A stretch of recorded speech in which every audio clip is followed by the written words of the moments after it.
é Janaína Ferreira de Melo Vasco, sou biomédica formada pela PUC Goiás, doutora em Saúde da Criança e do Adolescente, mestre em Microbiologia, Parasitologia e Patologia pela Universidade Federal do Paraná, especialista em Microbiologia e Micologia Clínica pela PUC Paraná, sou conselheira, diretora titular do Conselho Regional de Biomedicina da 6ª Região e também presidente da Comissão de Ética desse conselho.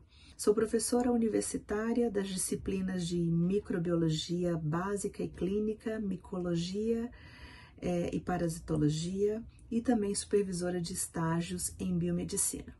Vamos então agora falar um pouquinho e revisar sobre o diagnóstico in vitro. O que é o diagnóstico in vitro?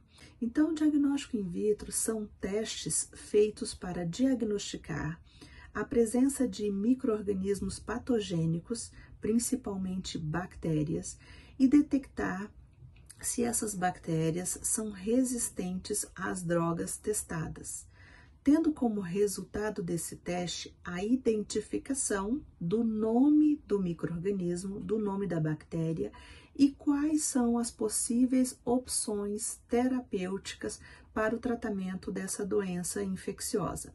Esses testes, eles vão servir para guiar a terapêutica, ou seja, para direcionar o tratamento contra aquele micro-organismo identificado e isolado a partir de uma doença infecciosa.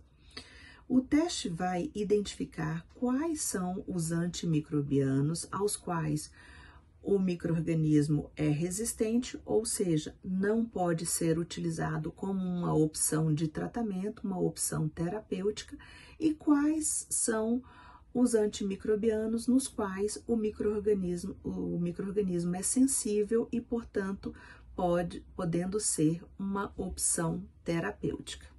A relação dos testes de diagnóstico in vitro com a resistência bacteriana significa que, primeiramente, serão feitos os testes para diagnosticar a presença de micro-organismos patogênicos, ou seja, de uma doença infecciosa bacteriana. Na sequência, serão realizados os testes para verificar as possíveis opções terapêuticas para o tratamento dessa infecção, ou seja, também uma mudança no tratamento que estiver sendo feito de forma empírica. Sendo, portanto, uma doença infecciosa bacteriana, conhecendo o perfil de suscetibilidade ou de sensibilidade do micro-organismo, a gente vai direcionar para o uso adequado de antimicrobianos. Então, se o paciente estiver utilizando uma droga que não funcione, será realizada uma troca ou um escalonamento para uma droga de amplo espectro de ação para que o tratamento funcione. Ou também, se o paciente estiver utilizando uma droga de amplo espectro e que é o que normalmente ocorre nas terapias empíricas, o médico vai conseguir trocar para uma droga de menor espectro, mas que a bactéria seja sensível. A resistência bacteriana é vista hoje como um dos principais problemas relacionados à saúde no mundo. Ela é caracterizada pela capacidade de alguns micro-organismos de se tornarem resistentes aos antimicrobianos utilizados para combatê-los, fazendo com que os tratamentos sejam ineficazes. Na prática, significa que esses micro-organismos não serão eliminados durante o tratamento de uma doença infecciosa com o uso do antimicrobiano, multiplicando-se e, em algumas situações, até agravando o quadro daquela infecção.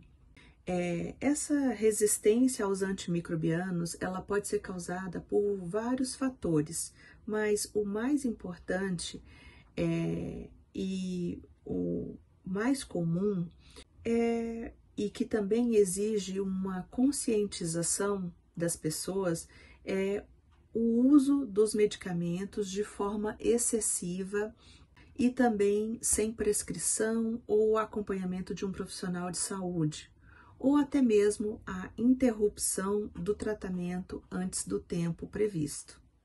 Em relação aos testes de biologia molecular, a gente tem que extrair o DNA bacteriano, desenhar primers específicos para o gene que a gente quer amplificar.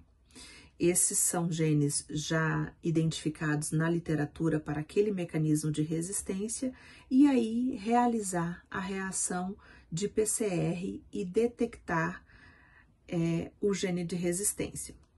Às vezes, a detecção do gene de resistência não é suficiente, porque às vezes é importante saber exatamente qual é a enzima responsável pelo mecanismo de resistência. Então, para isso, precisamos sequenciar o gene além de amplificá-lo. Portanto, em biologia molecular, a gente pode ter aquele contexto que detectamos o gene e verificamos num gel de agarose através da reação de PCR, ou detectamos e sequenciamos o gene. Pensando em metodologias mais recentes, a gente tem o sequenciamento de nova geração, o NGS, em que podemos sequenciar todo o genoma da bactéria e podemos avaliar todos os mecanismos de resistência que ali estão. Mas, obviamente, esse é um recurso de alto custo.